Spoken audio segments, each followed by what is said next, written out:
All right. So this is the Join 12.3. I'll start with kind of just what's available on the base OS. Um, it's got a lot of features. I really like it. Pretty good dashboard layout. Less control, or not less control. Some of the other ones, the larger ones from Join, you get. Oh, this is probably better. You get it's literally just like an Android tablet, and you operate out of like apps just as you would on an Android phone. This one is a little nicer, I think, because it's cleaner, and I don't want to be messing with a whole Android screen. Um, you have a couple options here. You still do get access to these apps because it is still just an Android tablet running, or Android tablet running a launcher. So you get like Chrome, Play Store, so you can download other stuff. All sorts of cool stuff, and then you have access to all the usual stuff. There's like car info if you connect an OBD2, TPMS sensors, those kind of things. I don't have the TPMS or OBD2 because I have the Caraboter, I think that's how you pronounce it, that gives me a lot of that information. As I said in my post, ignore the airbag symbol. Think my clock spring is damaged as a result of this install, but it's kind of a weird situation. Sorry, there's a car going behind me. Settings are pretty in depth. I would say a little confusing. Some of the stuff is they use like weird like shortenings of words, and then like location information is not capitalized.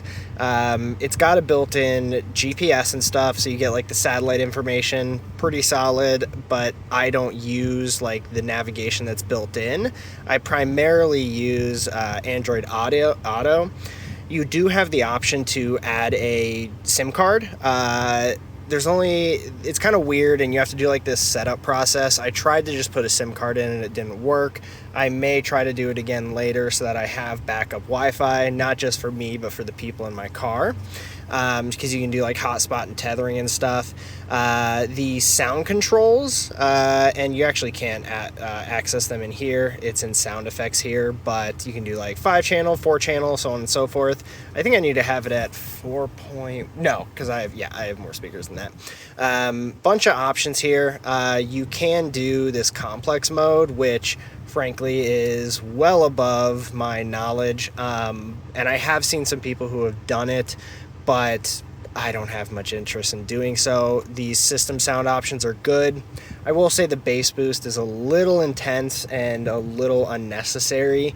It really pumps it up, like to the point where I kind of worry about blowing the sub up or sub out over time. But the standard is great. It gives you a great balance, and frankly, Join did a great job tuning it. Don't want to go back to settings. There's a more this button here just changes the brightness. I leave it at high. I leave everything at high. I'm kind of weird like that. Obviously, you have radio here in the center. I don't think it has HD radio, but not a lot of channels in my area have that available. As I said, it's got Android Auto. It's their Z-Link 5. It's plenty enough. It does lag a little bit sometimes, but not all the time. I think that's because it's got so many features on the back end. But it's Android Auto. We all know how it works. Thanks to the big screen size, even when you go back to load other apps, so like this here, you always have one of these on the side, which is, I think, so you always have one of these on the side, which is really cool. So even if you need to go into something else, you still have the maps on the side. Like, maps is always there. It's super convenient. But yeah, you can do tons of stuff on this. You can do Google Maps right through here. You do need the SIM card, but again, as someone who uses Android Auto, it's not really necessary for me. It just simply doesn't load all the way, which again is fine. These LEDs down here, you can change the color. Let me see, what's that in? Again, it has so many options. One cool thing, I'll stop right here, floating buttons. These are how it programs your steering wheel controls. It's really good. There are some that it locks out by default where it just doesn't let you change them because it's looking for something specific. who cares? It's plenty customizable enough. You have like CPU performance settings, all sorts of stuff. That's probably why I'm getting a little bit of lag. I'm sure the default is meant to conserve energy and keep the heat down. But as I said, you can change all of these here. It's pretty cool, and you can do a custom color. So like if I want to, I try to match it to the Cavalry blue, but I would have to play around with it a little more. That being said, there is obviously this is very tight up against this back here. I've tried to mess with washers to get it to be a little further out so I can use my hazards. It does cover this defrost button, but literally if I push in this corner, it activates it. Let me make sure I deactivated it. And I can see the yellow light enough that it works. Doesn't block any of the vents, so works really well. The only issues are the side here. Can't see like the passenger airbag lights and stuff, but it's fine. I know my passenger airbag is working, and I know that my passengers put their seatbelt on. You do get access to, it doesn't include like this here. I had to buy one of these off Amazon. It's like $7 or something, but it has a USB cord that routes down here. It's got a couple antennas like the GLONASS GPS antennas. They're currently just back there. I need to run them up into the A pillars, but that's just something I'm gonna do when I take my headliner down. I'm gonna tear apart the dash. It's on my list of things to do. I'll get to it eventually. Overall, very happy with it. It comes with like a 2-3 year warranty, and their customer support was very helpful.